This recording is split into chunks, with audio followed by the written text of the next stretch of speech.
Assalamualaikum warahmatullahi wabarakatuh. Kembali lagi dengan saya, Betty Ayriski.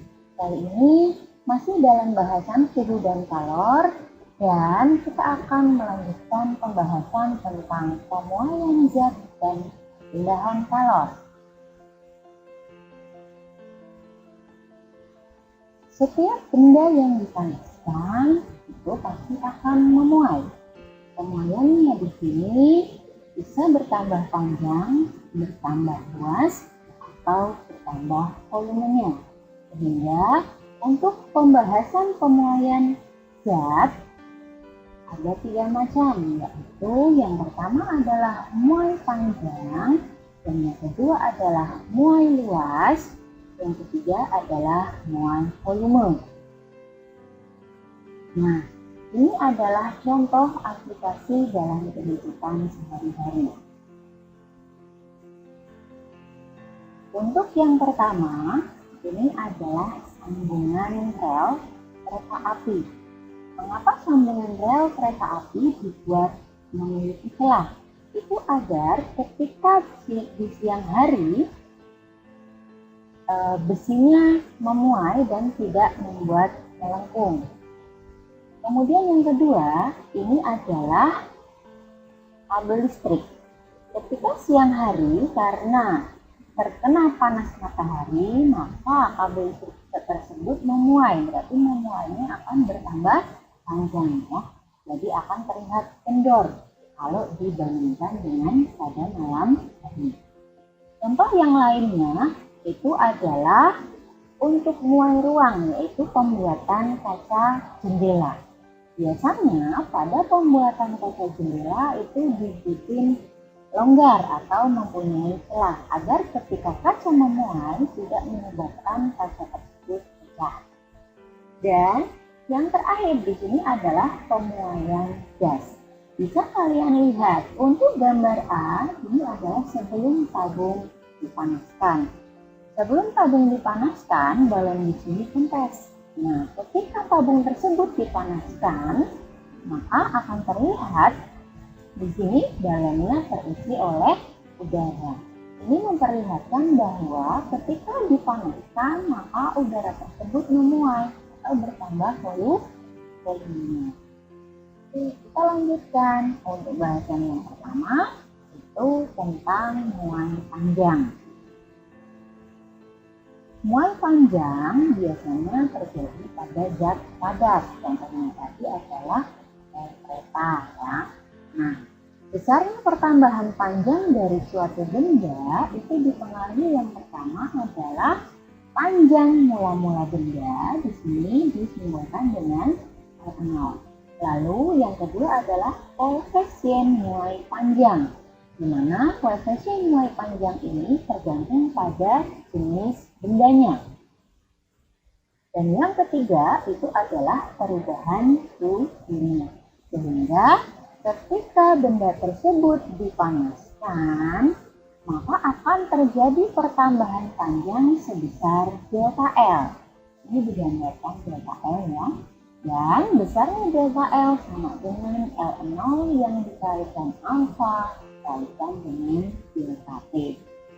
Sehingga panjang benda setelah dipanaskan atau panjang benda setelah memuai itu akan menjadi LT, di mana LT adalah L0 yang ditambah dengan delta L atau panjang benda mula-mula ditambah dengan pertambahan panjangnya. Dimana tadi pertambahan panjangnya bisa kita cari dari persamaan yang ini. Nah, sekarang kita ke contoh soal.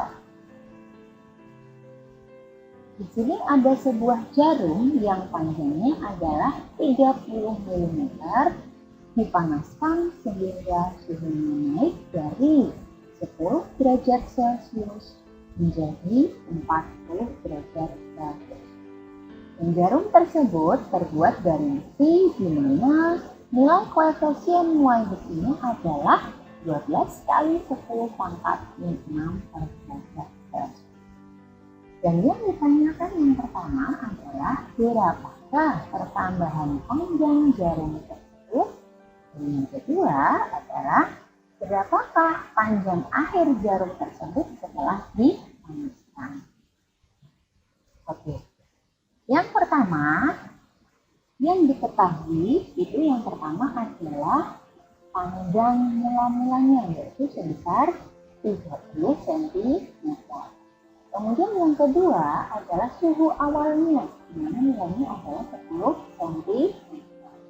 Dan yang kedua, suhu akhir idealnya senilai 40 cm. Terakhir, di sini yang diketahui adalah nilai koefisien muai panjang atau alfanya, itu 12 kali 10 pangkat min 6 per 14. Yang ditanyakan ada dua, yaitu delta L dan L'. Nah, untuk menjawab poin yang pertama yaitu tentang pertambahan panjang, maka kita gunakan persamaan delta L sama dengan L0 kalikan alfa kalikan delta T. Nah, kita masukkan nilainya, di mana L0 besarnya adalah 30 cm, kemudian alfanya adalah 12 kali 10 pangkat 6, dan delta T itu adalah perubahan suhunya, yaitu suhu akhir T3 dikurangi dengan suhu awal T1, sehingga didapatkan hasil sebesar 10.800 kali 10 pangkat N, atau kalau kita jadikan desimal adalah 0,0108, satuannya yang kita sama dengan tadi adalah cm. Kemudian yang kedua adalah panjang akhir setelah dipanaskan. Panjang akhir setelah dipanaskan yaitu penjumlahan dari panjang mula-mula sebelum dipanaskan dan pertambahan panjangnya. Tadi sudah kita cari. Bila kita masukkan, panjang awalnya adalah sekitar 30 cm dan pertambahan panjangnya adalah 0,0108 cm. Sehingga jumlahnya akan menjadi 30,0108 cm. Ini adalah panjang benda atau panjang jarum tersebut setelah dipanaskan.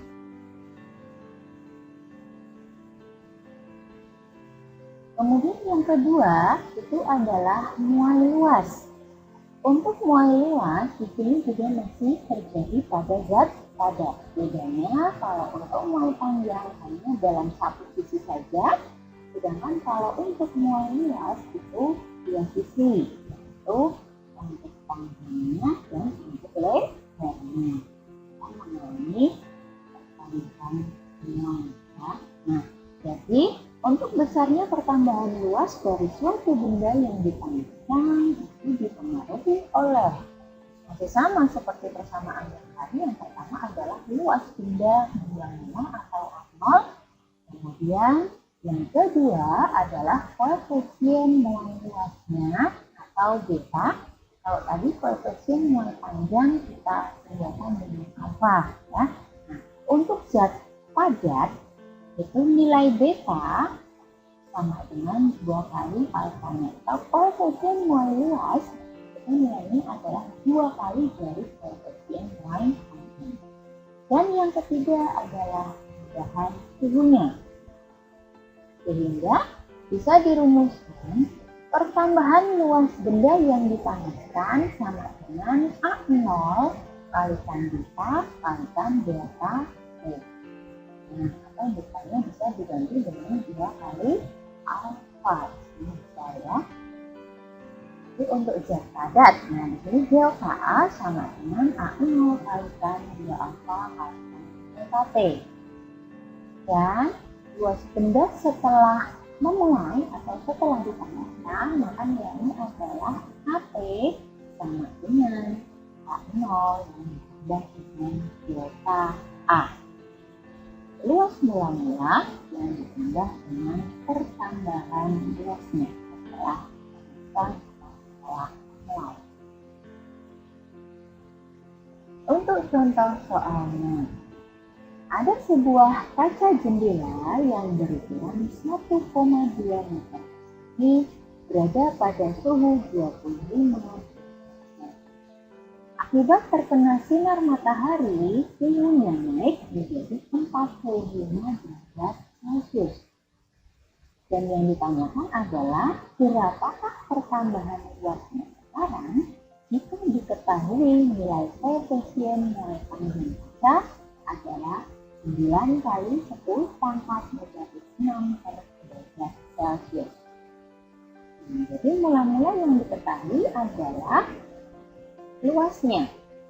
Luas mula-mula adalah sebesar 1,2 meter persegi.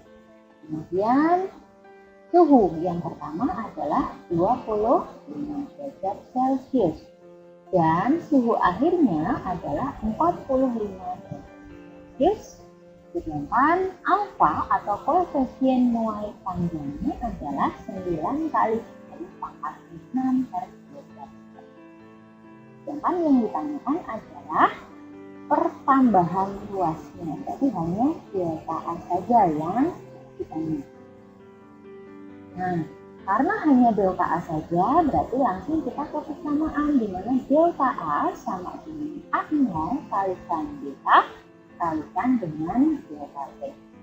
Karena yang diketahui itu adalah nilai alfanya, berarti dari sini beta bisa kita uraikan menjadi 2 kali alfa. Kemudian kita masukkan nilainya, di mana A0 adalah 1,3, kemudian 2 kalikan nilai alfanya adalah 9 kali 10 pangkat 6, dan perubahan suhunya adalah 45, akhir dikurangi 25 adalah suhu awalnya. Sehingga perhitungannya akan menjadi seperti ini. Nah, jadi didapatkan nilai sebesar 432 kali 10 pangkat 6 meter persegi. Maka kalau dijadi desimal, nilainya akan menjadi 0,000432 meter persegi. Itu untuk muai luas. Selanjutnya adalah tentang muai volume. Nah, jadi seperti ini. Untuk muai volume tidak hanya terjadi pada pertambahan panjang dan lebarnya saja, tetapi ditambah juga untuk tinggi.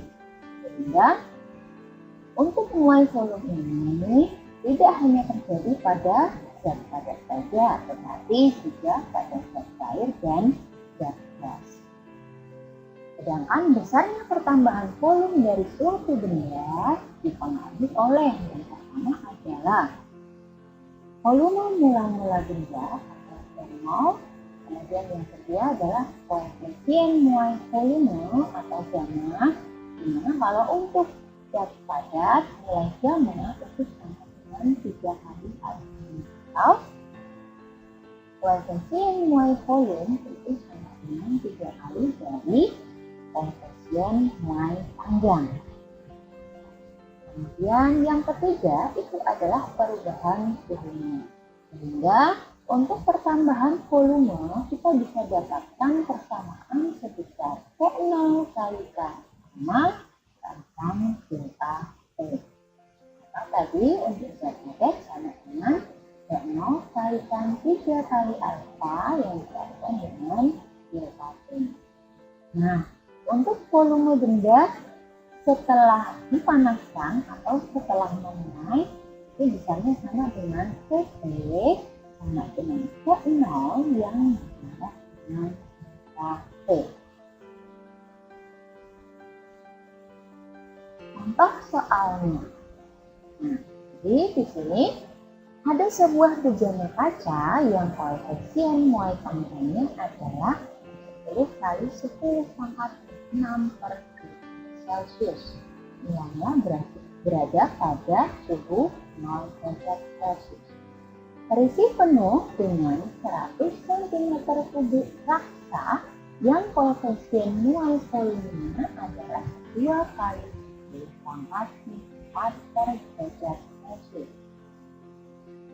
Jika suhunya dinaikkan menjadi 50 derajat Celcius, maka raksa yang tumpah adalah sebanyak berapa? Nah, kita tulis dulu yang diketahui di sini. Yang pertama adalah volume mula-mula. Karena raksa berada di dalam sebuah bejana kaca dan dia terisi penuh, maka baik volume mula-mula raksa dan volume mula-mula bejana kaca itu adalah sama, yaitu sama-sama sekitar 100 cm3. Kemudian yang kedua, mula-mula bejana berada pada suhu 0 derajat C. Lalu dipanaskan hingga menjadi 50 derajat Celcius. Sehingga dari sini pertambahan volumenya adalah 50 derajat Celcius dikurangi 0 derajat Celcius. Berarti sama 50 derajat Celcius untuk delta T-nya.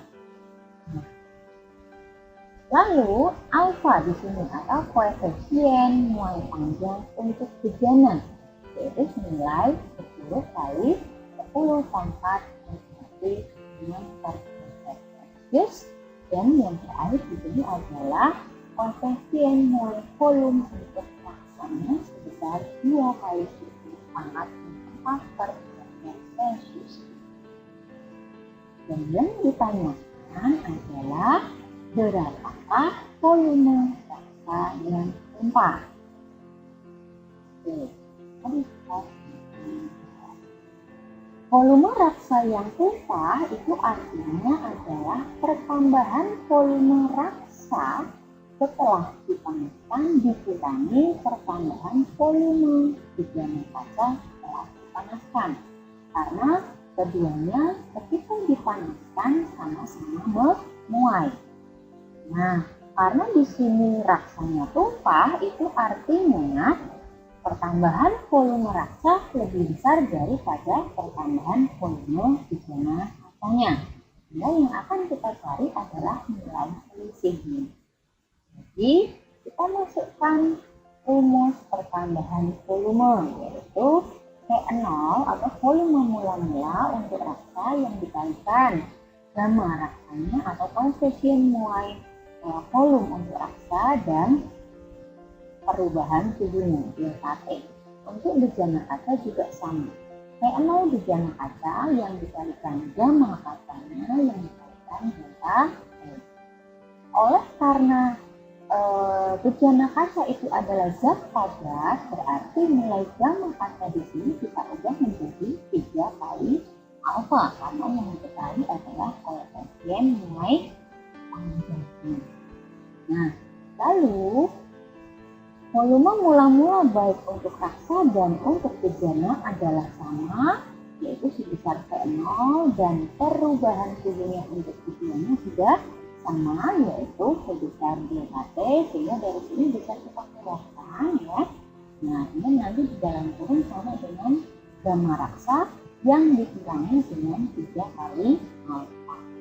Setelah itu kita masukkan nilainya, di mana tadi nilai T mula-mula adalah 100 cm3, delta T adalah 50 dikurangi 0 yaitu 50, gamma raksanya adalah 2 kali 10 pangkat 4, sedangkan gamma kacanya atau dari 3 kali alfa yaitu 3 kali, ini adalah 10 kali 10 pangkat n.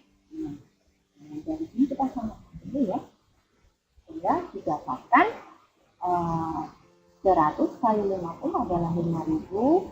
Lalu di sini hasil perkaliannya adalah antara 3 kali 10 pangkat 10 pangkat 6, jadi 0,3 kali 10 pangkat n dikurangi karena di sini pangkat 5, jadi juga dikurangi 0,3 adalah 10 pangkat 5 dikalikan dengan 5, sehingga didapatkan hasil sebesar 0,85 cm3. Sehingga volume raksa yang tumpah akibat penggunaan adalah 0,5 cm3. Untuk pemuaian volume tadi sudah terjadi pada dasarnya adalah pada zat gas untuk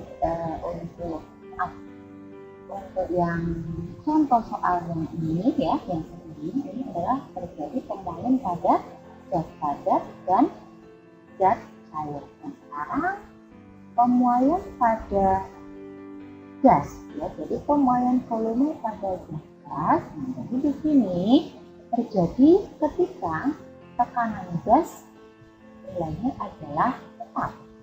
Ya, dapatkan persamaan yaitu P1 per P1 sama dengan P2 per P2. Ini sesuai pada materi pada teori kinesis gas yang sudah kalian pelajari sebelumnya ya. Jadi untuk contoh soalnya ada gas sebanyak 2 liter bersuhu 27 derajat Celcius dipanaskan sehingga suhunya berubah menjadi 77 derajat Celcius. Maka berapakah volumenya sekarang? Nah, sini diketahui yang pertama adalah volume sebesar 2 liter. Ketika volumenya 2 liter berada pada suhu 27 derajat Celcius. Nah, untuk gas di sini ya, khusus untuk pemuaian volume pada gas suhunya harus dijelaskan ke dalam Kelvin atau dipanaskan dengan 23 Kelvin temperaturnya. Sehingga hasilnya adalah 300.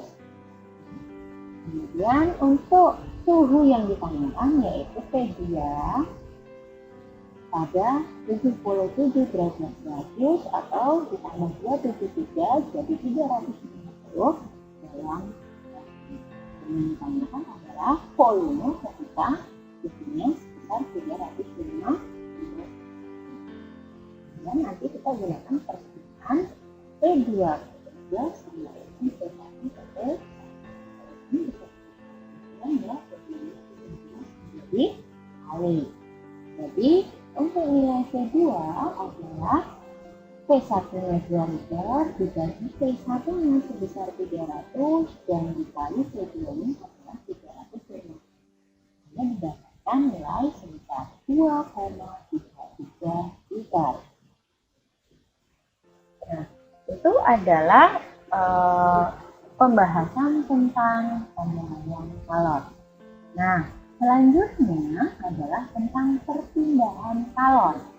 Di sini untuk perpindahan kalor juga ada 3 macam, yaitu yang pertama adalah konduksi, yang kedua adalah konveksi, dan yang ketiga adalah radiasi. Nah, dari sini bisa kalian lihat contohnya ya. Untuk kalor konduksi atau hantaran lainnya contohnya adalah ini. Dan untuk konveksi itu adalah laju aliran kalor. Nah, sedangkan untuk radiasi adalah pancaran. Oke, kita bahas satu-satu. Untuk kalor konduksi, contohnya di sini adalah sebuah logam yang salah satu ujungnya dipanaskan, maka panas dari ujung yang dipanaskan tersebut akan merambat ke ujung yang lainnya. Karena untuk kalor konduksi itu adalah perpindahan kalor yang tanpa disertai perpindahan kalor sebaliknya. Jadi di sini yang berpindah hanya kalornya. Yang kedua, perpindahan kalor secara konduksi ini terjadi pada zat padat.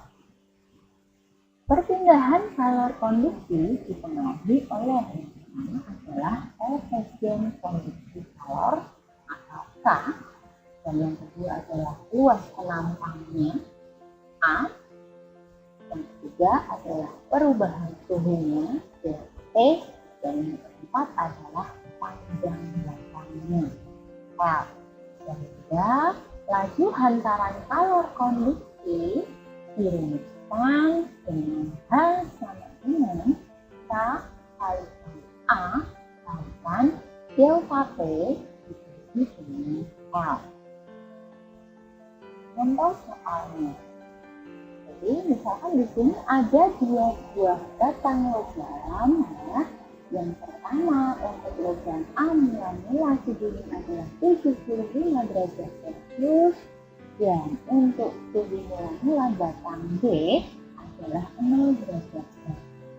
Kemudian, kedua batang tersebut disambungkan sehingga akan terjadi suhu pergantian di antara kedua sisinya. Jadi di sini persambungannya ya, yaitu sebesar PA. Nah, jika panjang dan luas penampang batang tersebut sama, jadi luas penampang A sama dengan luas penampang B, kemudian panjang batang A sama dengan panjang batang B.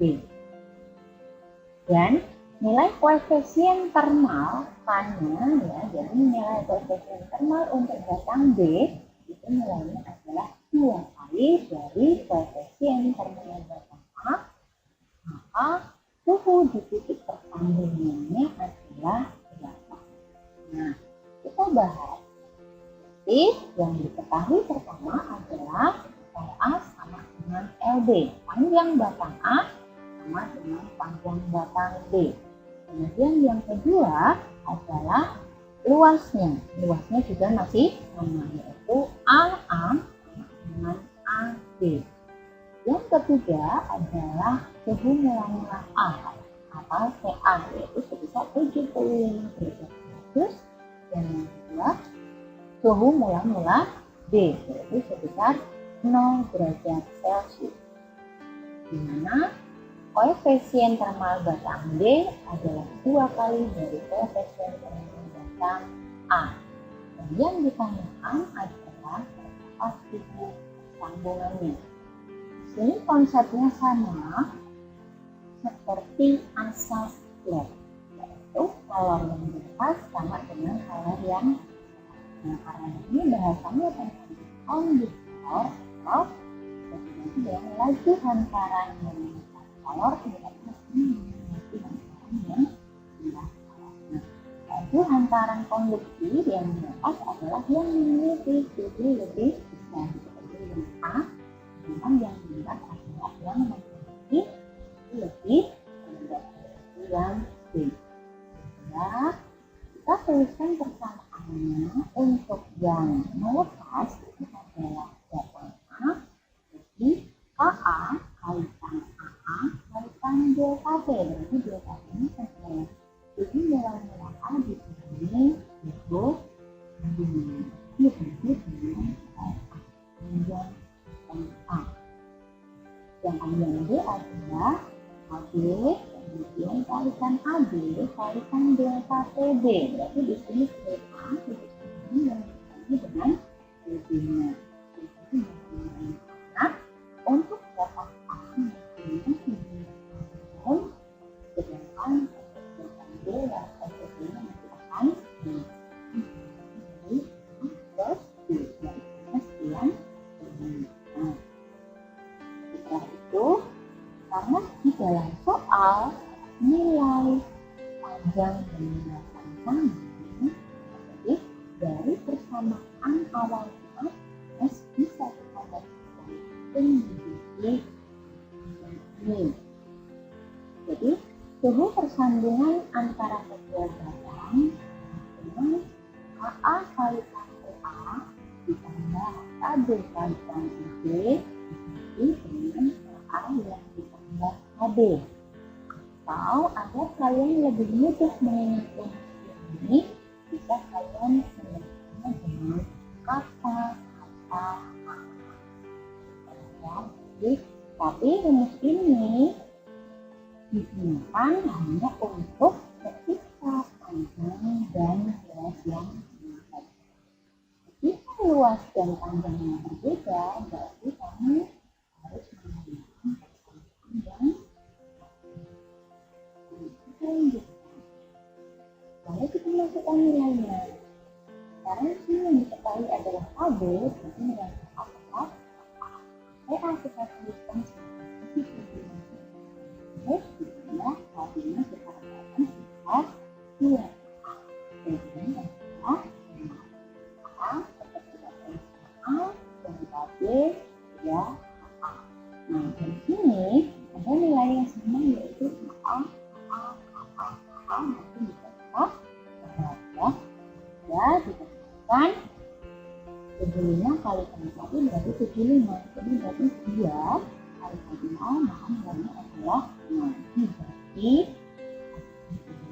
1 ditambah 3 kali 1 berarti nilainya adalah 2. Jadi nilainya adalah 75 dibagi 3 dengan 26 derajat Celcius. Sehingga suhu persambungan antara batang A dan batang B akan sebesar 25 derajat Celcius. Kita lanjutkan untuk kalor konveksi. Kalor konveksi atau yang lain adalah aliran. Jadi definisinya adalah perpindahan kalor yang dilakukan perpindahan partikel. Nah, perpindahan kalor secara konveksi itu terjadi pada fluida atau pada gas cair dan gas. Di sini perpindahan kalor konveksi yang pertama disebut oleh koefisien kalor konveksi sendiri yaitu H. Kemudian kedua adalah luas batangnya yaitu A. Yang ketiga adalah perubahan suhunya gas dan air.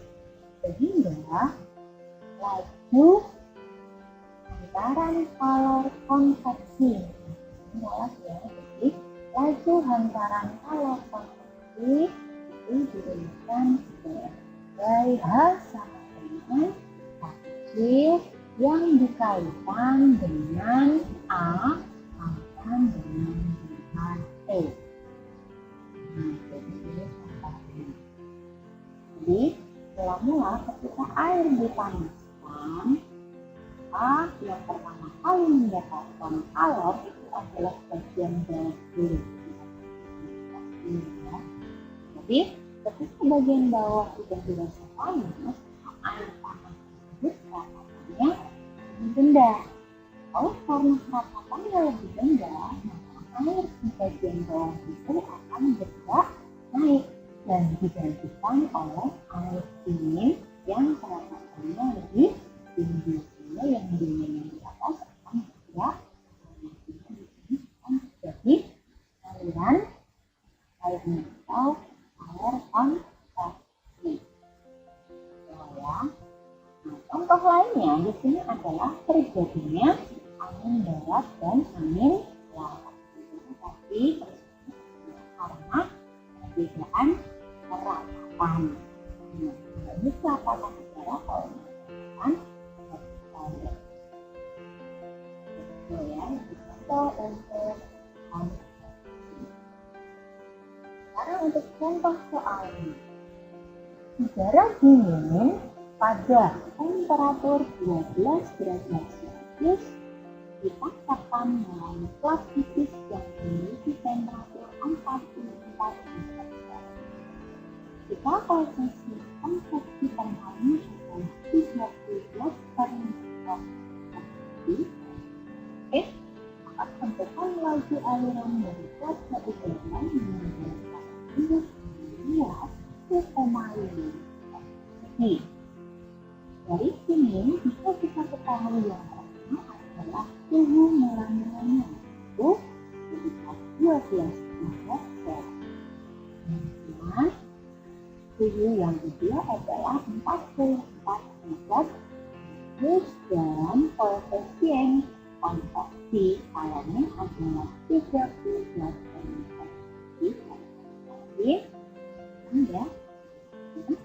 Dan A atau luasannya adalah 1,5 derajat Celcius. Sedangkan yang ditanyakan adalah berapakah laju hantaran konveksinya. Nah, dari persamaan bahwa laju konveksi kalor sama dengan kalikan A kalikan delta T. Jadi langsung saja kita masukkan kata definisinya yang nilainya hanya adalah 30 1,5 metode 2 selanjutnya sama meter. D1 ini adalah suhu akhir dikali dengan suhu awalnya, yaitu 44 dikali 2. Jadi hasilnya adalah sekitar 1440 watt, atau kalau kita jadikan watt adalah 1,1.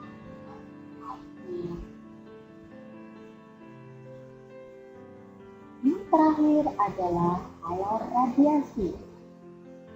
Untuk kalor radiasi ini adalah perpindahan kalor tanpa disertai zat perantara, baik itu zat padat, cair, maupun zat gas. Sehingga di sini perpindahan kalor radiasi dipengaruhi oleh yang pertama adalah tingkat emisivitas benda, yaitu kemampuan benda untuk menyerap dan kalor. Dan yang kedua adalah tekanan yang ini adalah 5,67 kali pangkat 8. Ini sudah pasti ya. Nah, kalau untuk emisivitas nilainya adalah berada pada rentang 0 sampai 1. Nilainya adalah 0. Untuk nilai emisivitas 1 itu untuk sempurna. Kemudian yang ketiga dipengaruhi oleh suhu mutlak. Nah, oleh karena di sini suhu mutlak berarti suhunya harus bersatuan Kelvin. Dan yang terakhir adalah luas per meter. Sehingga daya kalor radiasi dapat dirumuskan sebagai E yang dikalikan sigma minus ini adalah kekuatan yaitu 5,6 kali 10 Kelvin lipat dan T suhu mutlak dengan bisa dipangkat ke 4 dan dikalikan dengan luas per A. Ini adalah kalor radiasi. Nah, biasanya untuk tipe soal kalor radiasi selain pada persamaan ini juga membandingkan antara daya radiasi terhadap suhu mutlaknya. Sehingga dari persamaan daya radiasi itu sebanding dengan suhu mutlak pangkat 4. Jadi kalau ada dua keadaan maka kita dapatkan seperti ini. Jadi X1 dibagi P2 sama dengan P1 bagi P2 dan dibagi dengan P4. Nah, ini contoh dari kalor radiasi. Jadi kita akan merasa panas ketika berada di tempat api.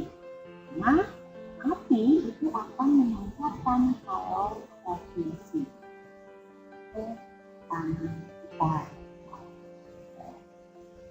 Contoh soalnya, tentukan perbandingan energi yang dipancarkan tiap detik oleh benda hitam sempurna pada kalor 40 Celcius dan 367 derajat Celcius. Jadi di sini yang diketahui adalah ini. Karena masih dalam skala Celcius, berarti kita ubah dulu di dalam Kelvin dengan dengan 437. Jadi 47 ditambah 273 menjadi 320. Untuk suhu yang kedua juga sama, yaitu 367 ditambah dengan 273 kita dapatkan 500. Dan yang ditanyakan adalah perbandingan daya radiasi energi tiap detik itu sama dengan daya ya, P1 banding P2. Nah, langsung saja kita persamaan perbandingan. Jadi di sini lalu kita masukkan nilai P1 dengan 320 bagiannya dengan 304.